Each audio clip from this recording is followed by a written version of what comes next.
कई सारे metal counters पर भी फोकस रहेगा क्योंकि जेपी मॉर्गन का जो नोट आया है उन्होंने कई सारी कंपनीज पे cross all the major companies पे अपने जो लक्ष्य हैं उसको घटाया है। उनका ये ज़रूर कहना है कि जो आउटलुक है आने वाले टाइम में वो थोड़ा सा चैलेंजिंग ज़रूर बना हुआ है, जहाँ पे प्रोडक्शन ग्रोथ में थोड़ी सी गिरावट देखने को मिली है। साथ ही चाइना से जो इम्पोर्ट आ रहा है उसका प्रेशर तो ज़रूर बना हुआ है। साथ ही हाल फिलहाल कोई बहुत ज़्यादा ट्रिगर्स हैं भी नहीं।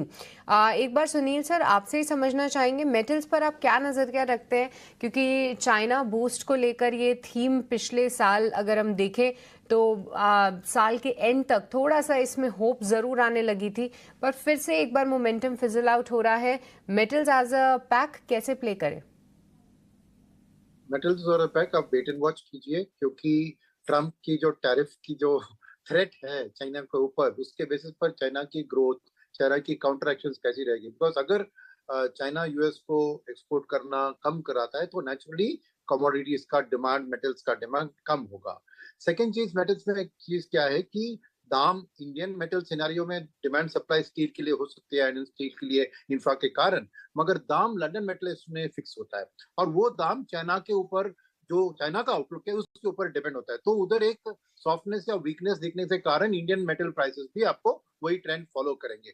तो मेरे ख्याल में ट्रंप अभी जनवरी 20 को ऑफिस पद ले रहे हैं, तो उसके बाद वो टैरिफ का क्या अनाउंस करते हैं, चाइना काउंटर क्या करता है, और चाइनीज आउटलुक, क्योंकि उनको और भी शायद चाइना काउंटर करे भी तो ज्यादा स्टिमुलस, मगर एक्सपोर्ट मैन्युफैक्चरिंग चाइना का मेन है। और अगर यूएस में खरीदारी कम होती है चाइना से, तो फिर वो एक आशा नहीं देती है कि चाइना का मेटल का डिमांड बढ़ेगा।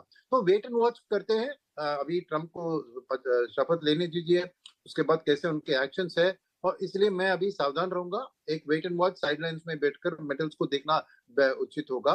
ग्लोबल सिक्लिकल होने के कारण डोमेस्टिक प्ले उतना ज्यादा नहीं है उसमें।